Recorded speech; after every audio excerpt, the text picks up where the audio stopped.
سردی کی ایک ٹھنڈی صبح گاؤں میں ہلکا سا کہرا چھایا ہوا تھا۔ کھیت سفید چادر جیسے لگ رہے تھے اور گھروں کے آنگن سے دھوئیں کی پتلی پتلی لکیریں اٹھ رہی تھیں۔ اسی گاؤں میں ایک سادے سے مٹی کے گھر میں رہتی تھیں امی جان۔ گاؤں کی سب سے سلجھی ہوئی، سخت مگر دل کی بہت صاف ساس تھیں۔ ان کے ساتھ رہتی تھی ان کی بہو رخسانہ، شہر سے آئی، تھوڑی سی سیدھی سیدھی، تھوڑی سی گھبرائی ہوئی۔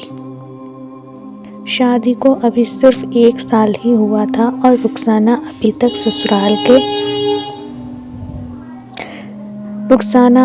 سسرال کے رنگ ڈھنگ پوری طرح سمجھ نہیں پائی تھی۔ سردیوں میں امی جان کا مزاج اور بھی سخت ہو جاتا تھا۔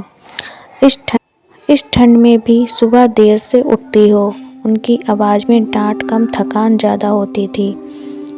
رخسانہ چپ چاپ اٹھ کر آنگن صاف کرتی، پانی گرم کرتی، چولہے کے پاس بیٹھ جاتی۔ اس کے ہاتھ ٹھنڈ سے کانپ رہے ہوتے لیکن وہ کچھ کہتی نہیں۔ ایک دن امی جان بازار سے تازہ ہرا مٹر لے کر آئیں۔ ٹھنڈ کے دن تھے اور مٹر کا دانہ بالکل میٹھا۔ امی جان نے ٹھنڈی سانس بھر کر کہا، تمہیں پتہ ہے میرے شوہر کو سردیوں میں مٹر پلاؤ بہت پسند تھا۔ رخسانہ نے پہلی بار امی جان کی آنکھوں میں نمی دیکھی۔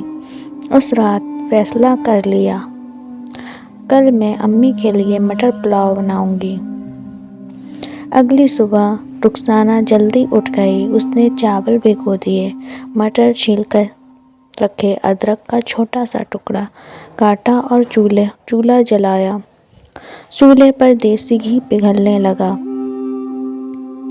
جیسے ہی جیرا چھونکا، پورے گھر میں خوشبو پھیل گئی۔ امی جان اپنے کمبل میں بیٹھی بولیں، یہ کس چیز کی خوشبو ہے؟ رخسانہ نے ہلکی سی مسکراہٹ کے ساتھ کہا، امی آج مٹر پلاؤ بن رہا ہے۔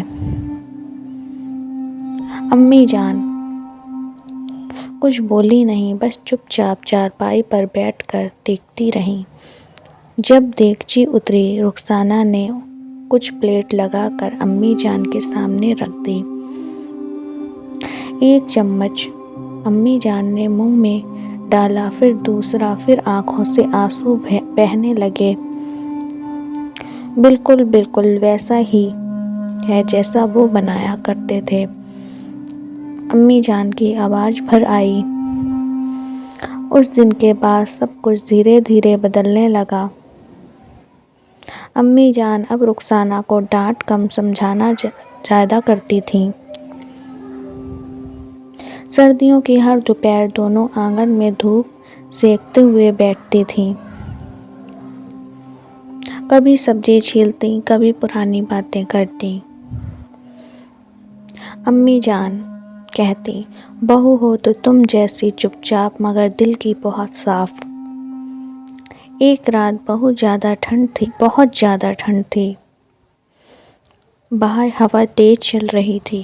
رخسانہ نے دیکھا امی جان کے پاس صرف ایک پرانی رضائی ہے۔ وہ چپ چاپ اپنی رضائی اٹھا کر لائی اور امی جان کے اوپر ڈال دی۔ امی جان نے اس کے سر پر ہاتھ رکھ کر کہا، اللہ تمہیں خوش رکھے، آج سے تم صرف میری بہو نہیں، میری بیٹی ہو۔ اس رات چولہا بجھ چکا تھا لیکن گھر کے رشتے اندر سے بہت مضبوط ہو گئے تھے۔ باہری سردی کے بیچ مٹر پلاؤ کی خوشبو اور ساس بہو کے پیار نے گھر کو بہت زیادہ خوشیوں سے بھر دیا۔